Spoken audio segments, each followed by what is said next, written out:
కవితకు మధ్య దూరం పెరుగుతోంది. ఇప్పటి వరకు బీఆర్ఎస్ నేతలతో కవిత ప్రచన్న యుద్ధం చేస్తుండగా ఇప్పుడు ప్రత్యక్ష యుద్ధానికి దిగాడు. బీఆర్ఎస్ ముఖ్య నాయకుల్లో ఒకరైన జగదీష్ రెడ్డిపై ఆమె చేసిన కామెంట్స్ కారు పార్టీని కలవరపరిస్తే అదే స్థాయిలో జగదీష్ రెడ్డి కౌంటర్ ఇవ్వడం గులాబీ శ్రేణుల్లో కలవరాన్ని రెండింతలు చేసింది. తెలంగాణ పాలిటిక్స్ లో ఇప్పుడు కారులో కల్లోలం హాట్ టాపిక్ గా మారింది.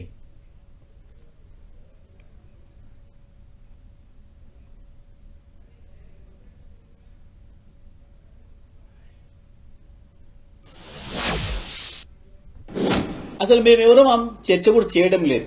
ఆమె అంత పెద్ద ఫోర్స్ కాదు. ఆమె పార్టీలో ఉంటే ఒక ఎమ్మెల్సీ, పార్టీ దాటితే ఏమీ కాదు. కాబట్టి ఇంత పెద్ద సమయం మేము ఇంతసేపు చర్చ కూడా చేసుకోలేదు దాని గురించి. వెళ్తేనేమో మీరు అన్న పద్ధతుల్లో ఇటు ఉండాలన్నా అటు ఉండాలని సందిగ్ధం. ఆమె చాలా స్పష్టంగా జాగృతి ఇవాళ కొత్తగా పెట్టలేదు. జాగృతి ఎప్పుడో 15 ఏళ్ల కిందనే పెట్టింది. జాగృతి ద్వారా ఆమె కొన్ని కార్యక్రమాలు చేసింది. ఇవాళ కూడా ఆమె జాగృతి ద్వారా కార్యక్రమాలు చేసుకుంటుంది. పార్టీ పెట్టి కార్యక్రమాలు చేసినప్పుడు అప్పుడు వాళ్ళు ఎవరైనా నిర్ణయించుకోవడానికి సందిగ్ధం ఉందంటే దానికి అర్థం ఉంది. ఆమె జాగృతి కార్యక్రమాలు చేసుకుంటుంది. జాగృతి ఇష్టమైన వాళ్ళు ఆనాటి నుంచి కూడా చేస్తున్నారు. దానికి పెద్ద చర్చ ఎందుకు మనకు? మా పార్టీ పైన విమర్శలు చేయలేదే. పార్టీ పైన విమర్శలు చేస్తే ఎందుకు ఊరుకుంటాం? చర్యలు తీసుకుంటాం కదా. పార్టీ పైన విమర్శలు చేయలేదే, ఎక్కడ కూడా చేయలేదు. ఒక లిల్లీపుట్ నాయకుడు నల్గొండలో బీఆర్ఎస్ పార్టీని నాశనం చేసిన ఒక లిల్లీపుట్ నాయకుడు ఆమెవరు ఈమెవరు అని మా గురించి మాట్లాడుతూ ఉన్నారంటే మరి ఆయనకు ప్రోత్సాహం ఇస్తున్నది ఎవరో కూడా ప్రజలు ఆలోచించుకోవాలి. ఇవాళ నల్గొండ జిల్లాలో ఒక సీటు కూడా రాలే. ఆయన సీటు సావు తప్పి కన్నులొట్టవైన చందంగా చివరి నిమిషంలో అనుకోకుండా గెలిచినటువంటి సీటు. ఎన్నడూ ప్రజా ఉద్యమాలు చేయలే. కేసీఆర్ గారు లేకపోతే మరి నువ్వెవరు? అది కూడా ఆలోచించుకోవాలి కదా. కేసీఆర్ గారు లేకపోతే బీఆర్ఎస్ పార్టీలో ఉన్న ఏ నాయకుడైనా ఎవరు? ప్రజలకు మనందరినీ పరిచయం చేసింది కేసీఆర్ గారే కదా. మనలో మనం కన్ఫ్యూజన్ ఉన్నప్పుడు ఇష్టం వచ్చినట్టు మాట్లాడుకోవచ్చా? ఈ లిల్లీపుట్ నాయకుడు మాట్లాడంగానే ఇంకో చిన్న పిల్లగాడు నిన్నగాక మొన్న మా పార్టీలోకి వచ్చిన వాళ్ళు కూడా ఎటుపడతట్టు మాట్లాడు. అసలు ఎవరు మీరు? మీకు తెలంగాణ ఉద్యమంతో సంబంధం ఏంది? బీఆర్ఎస్ అధికారంలోకి వచ్చినాక బీఆర్ఎస్లోకి వచ్చి పదవులు పొంది ఉల్టా నా మీదనే మాట్లాడతారా మీరు? మేము ఉద్యమం చేసిందే మీ మీద కదా. చిన్న పిల్లగానిలా ఉండు బాబు. నువ్వు పెద్దవాళ్ళ విషయాల్లో తలదూర్చకు, తెలియని విషయాల్లో అసలే తలదూర్చకు. నీ వెనకాల చాలామంది ఉన్నారు అని అనుకుంటున్నావేమో. వాళ్ళ సంగతి కూడా ప్రజలకు వస్తుంది, తెలుస్తుంది. ఎప్పుడో ఒకసారి అన్నీ బయటపడతాయి. ఒక ఆవేదనతో చెప్తున్నా, నేను ఉట్టిగా చెప్తలేను. రాజకీయం చేయొచ్చు కానీ ఇంత నీచంగా ఒక ఇంటి ఆడబిడ్డ మీద ఇటువంటి మాటలు మీరే అనిపించి స్పందించకుండా ఉంటారా? కేసీఆర్కి బద్ద శత్రువులుగా వ్యవహరిస్తున్న వాళ్ళు, కేసీఆర్ క్యారెక్టర్ను అసాసినేట్ చేయాలని చెప్పి దశాబ్దాలుగా ప్రయత్నం చేస్తున్న వాళ్ళు, బీఆర్ఎస్ను ఖతం చేయాలని చెప్పి ఆలోచిస్తున్న వాళ్ళు, ప్రయత్నం చేస్తున్న వాళ్ళు, దాంట్లో ముందరగా ఉన్న రేవంత్ రెడ్డి, రాధాకృష్ణలు నా గురించి ఏం మాట్లాడినరో, ఏం రాసినరో గవే మాటల్ని మళ్ళీ వెళ్ళవేసే ప్రయత్నం చేసినందుకు ఆమెకు నా సానుభూతిని తెలియజేస్తూ ఉన్నా. వారు ఉపయోగించిన పదాలలో ఈ మధ్యకాలంలో ఆ పదాలను ఉపయోగించింది మొదటగా రేవంత్ రెడ్డి, తర్వాత రాధాకృష్ణలు. అదే పదాలని ఇవాళ మీరు వారి మాటల్లో చూసినారు. మీకు స్పష్టంగా కనబడుతుంది కేసీఆర్ శత్రువుల చేతుల్లో వాళ్ళు మాట్లాడుతున్న ఆయుధాలని, వాళ్ళు మాట్లాడుతున్న మాటల్ని తాను తీసుకుంటున్నందుకు, తను వల్లెవేస్తున్న అవి వాడుతున్నందుకు నేను ఆమెకు సానుభూతి తెలియజేస్తూ ఉన్నా. నల్లగొండ జిల్లాకు సంబంధించి 25 సంవత్సరాల కాలంలో జరిగిన ఉద్యమాలన్నిటికీ, వచ్చిన విజయాలన్నిటికీ నాదే బాధ్యత, నేనే కారకుణ్ణి అని కనుక వారు భావిస్తే ఈసారి జరిగిన ఓటమికి కూడా నేనే బాధ్యత వహిస్తా. నాకేం భయం లేదు. తప్పకుండా గెలుపు మాత్రమే నాది, ఓటమి నాది కాదని పారిపోయేవాడిని కాదు నేను. గెలుపుకు నేనే బాధ్యుని అయినప్పుడు ఓటమి కూడా నేనే బాధ్యుని, ఓటమికి నేనే బాధ్యుని అయినప్పుడు గెలుపు కూడా నేనే బాధ్యుని.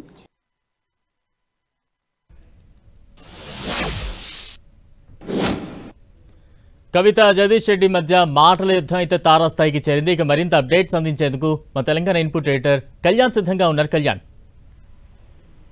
బలరాం, మనం చూసాం ఇప్పుడే 10 ఇంటర్వ్యూలో కవితను ఉద్దేశించి గత ఆదివారమే సరిగ్గా వారం రోజుల క్రితం మన ఇంటర్వ్యూలోనే జగదీష్ రెడ్డి హాట్ కామెంట్ చేశారు. కవిత ఒక ఎమ్మెల్సీ పార్టీలో ఉంటే లేకపోతే అది కూడా ఉండదు అనే రకంగా ఆయన మాట్లాడారు. ఆ విషయంపై ఈరోజు ఉదయం కవిత రియాక్ట్ అయ్యారు. జగదీష్ రెడ్డిని ఒక లిల్లీపుట్ నాయకుడని ఉదాహరించారు. అంతేకాదు నల్గొండ జిల్లాలో పార్టీని భ్రష్టు పట్టించారు, ఆయన ఒక్కడు ఏదో బోటాబోటీ మెజార్టీతో గెలిచారు చెప్తే పార్టీని సర్వనాశనం చేశారంటూ కూడా జగదీష్ రెడ్డిపై చాలా సీరియస్ గా రియాక్ట్ అయ్యారు కవిత. అంతేకాదు మరొక నాయకుడిని అంటే కార్తీక్ రెడ్డి, సబితా ఇంద్రారెడ్డి కుమారుడు కార్తీక్ రెడ్డి కూడా ఇటీవల అక్కడక్కడ మాట్లాడిన కవితను ఉద్దేశించి చేసిన వ్యాఖ్యలపై ఆయన రియాక్ట్ అయ్యారు. ఒక చిన్న పిల్లోడు అంటూ ఆయన్ను మాట్లాడారు. జగదీష్ రెడ్డి లిల్లీపుట్, ఆయనను చూసి ఈ చిన్న పిల్లోడు కూడా రియాక్ట్ అయ్యాడు అనే రకంగా కార్తీక్ రెడ్డిని కూడా మాట్లాడిన నేపథ్యంలో జగదీష్ రెడ్డి ముందుగా కవిత వ్యాఖ్యలకు కౌంటర్ ఇచ్చారు. ఒక ట్వీట్ మాత్రం చేశారు, ట్వీట్ చేసి వదిలేశారు. అక్కడితో వివాదం ఆగిపోయిందని అంతా అనుకున్నారు. అయితే ఆ తర్వాత కొద్దిసేపటికి ఆయన అక్కడ మీడియాతో తెలంగాణ భవన్ లో కూడా ఘాటుగా రియాక్ట్ అయ్యారు. ఇప్పటి వరకు రేవంత్ రెడ్డి, రాధాకృష్ణ, ఆంధ్రజ్యోతి రాధాకృష్ణ లాంటి వాళ్ళు తను లిల్లీపుట్ నాయకుడని ఇట్లా రకరకాల విమర్శలు చేశారు. ఉద్యమంలో లేనని, నల్గొండ జిల్లాలో ఒక చిన్న లీడర్నని వాళ్ళు మాట్లాడినట్లే కవిత కూడా మాట్లాడారంటూ ఆయన కొంత ఆవేదన వ్యక్తం చేసిన పరిస్థితి మనకు కనిపించింది. ఇలాంటి వ్యాఖ్యలు కవిత చేయడం ఆయన తప్పుపట్టారు. తన ఉద్యమం ఏంటి, తాను చేసింది ఏంటి కేసీఆర్ బాగా తెలుసు, కేసీఆర్ ఏది చెప్తే చేసే వ్యక్తిని నేను అంటూ కూడా ఆయన రియాక్ట్ అయ్యారు. అయితే ఇవన్నీ ఒక ఎత్తు అయితే జగదీష్ రెడ్డి తీవ్ర మనస్తాపానికి గురై ఈ అంశంపై కేసీఆర్ తో కూడా ఆయన మాట్లాడినట్లు మనకు తెలుస్తుంది. కవిత చేసిన వ్యాఖ్యలపై తీవ్ర అసంతృప్తి, ఆవేదన వ్యక్తం చేశారు. అప్పుడే ఆయన అందుబాటులో ఉన్న నేతలు, కీలక నేతలు, ఖచ్చితంగా ప్రశాంత్ రెడ్డి మొదటి నుంచి మాజీ మంత్రి, ఆయన కేసీఆర్ కి సన్నిహితంగా ఉండే వ్యక్తి, హరీష్ రావు మరో కీలక నాయకుడు, వాళ్ళిద్దరు కూడా ప్రస్తుతం ఫామ్ హౌస్ లో కేసీఆర్ తో భేటీ అయ్యారు. వీళ్ళిద్దరితో పాటు కొరట్ల ఎమ్మెల్యే కూడా అక్కడే ఉన్నారు, డాక్టర్ సంజయ్ కూడా అక్కడ ఉన్నారు. వాళ్ళందరితో కూడా ఈ అంశంపైనే ఇప్పటి వరకు కేసీఆర్, కేటీఆర్, హరీష్, కవిత ఇష్యూ వచ్చిన తర్వాత చాలా సందర్భాల్లో ముగ్గురు భేటీ అయ్యారు. కానీ ఎన్నడూ కవిత అంశంపై కొద్దిసేపు ఒక నిమిషం సమయం కూడా కేటాయించలేదు. అలాంటిది ఈ రోజు కేవలం కవిత ఇష్యూ పైనే ఇప్పుడు ప్రధానంగా ఈ భేటీ జరుగుతున్నట్లు మనకు తెలుస్తుంది. అటు కవిత ఇష్యూ, ఇటు బీసీ రిజర్వేషన్లకు సంబంధించి ఈ నెల 8వ తేదీన కరీంనగర్ లో ఒక భారీ బహిరంగ సభ నిర్వహించబోతోంది బీఆర్ఎస్. ఆ రెండు అంశాలపై సంబంధించి కూడా చర్చిస్తున్నారు. నిజంగా ఈ సమావేశం తర్వాత కవితపై ఏమైనా యాక్షన్ తీసుకుంటారని ఒక చర్చ కూడా జరుగుతుంది. ఎందుకు జరుగుతుందంటే జగదీష్ రెడ్డిని చేసి ఆమె మాట్లాడిన మాటలే కాదు, మరో కీలక నేత అంటే ఇండైరెక్ట్ గా హరీష్ రావు లేదా కేటీఆర్ నిర్దేశించి ఆమె చేశారు. జగదీష్ రెడ్డి ఇంకా ఉండి మాట్లాడించారు. ఆ పెద్ద నాయకులు ఎవరో కూడా మాకు తెలుసు, ఆ పెద్ద నాయకులు సంబంధించి నాపై నిఘా పెట్టాడు ఆయనపై కూడా నేను నిఘా పెట్టాను. ఇలా ఇక తాడో పేడో తెలుసుకునే దిశగానే కవిత వ్యాఖ్యలు మనకు కనిపిస్తున్నాయి. దాంతో ఖచ్చితంగా బలరాం అంటే మనం కవిత వ్యాఖ్యలు చూస్తూ ఉన్నాం. గత కొంతకాలంగా అనేక ఆరోపణలు చేస్తూ ఉన్నారు. దీంతో పార్టీ కేడర్లో అయితే చాలా కన్ఫ్యూజన్ వస్తుంది. ఈ రోజు జగదీష్ రెడ్డి కూడా అదే స్థాయిలో కౌంటర్ ఇవ్వడంతో మరింత కన్ఫ్యూజన్ లో పార్టీ కేడర్ అయితే పడిపోతోంది. సో ఖచ్చితంగా వారికి ఒక రకమైనటువంటి సంకేతం ఇచ్చే ప్రయత్నం ఈరోజు చేయబోతోందా పార్టీ? ఎందుకంటే కీలక సమావేశం కూడా నిర్వహించబోతోంది.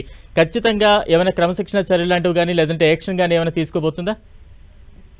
బలరాం ఈ రోజు కాదు, జగదీశ్వర్ రెడ్డి గత ఆదివారం మొదటిసారి రియాక్ట్ అయ్యారు ఆయన.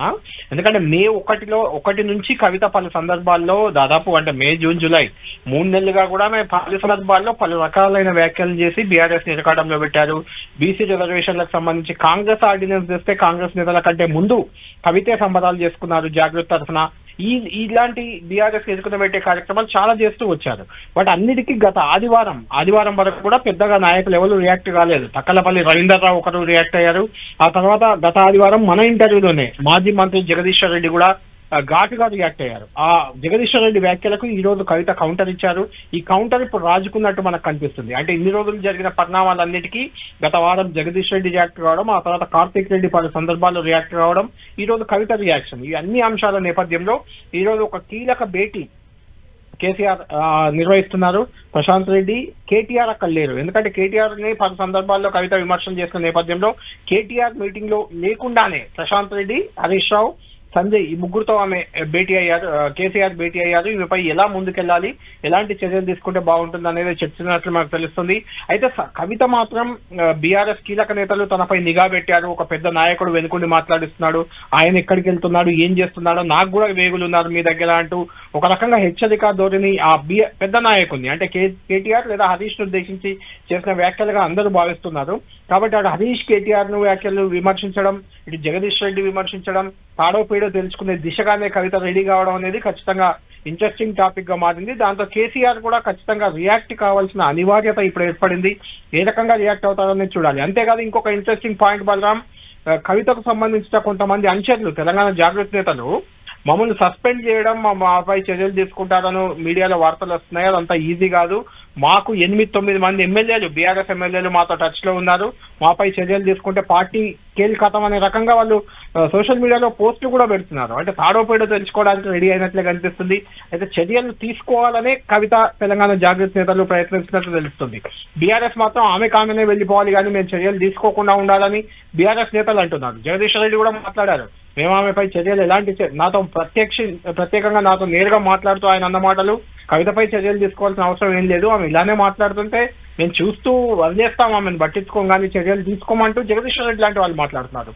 కాబట్టి ఇప్పుడు ఏం జరుగుతుంది అనేది చాలా ఇంట్రెస్టింగ్ పాయింట్ గా మారింది. కేసీఆర్ మీటింగ్ తర్వాత ఎలాంటి నిర్ణయం రాబోతుంది అనేది మనం చూడాలి Balaram. Right, thank you Kalyan.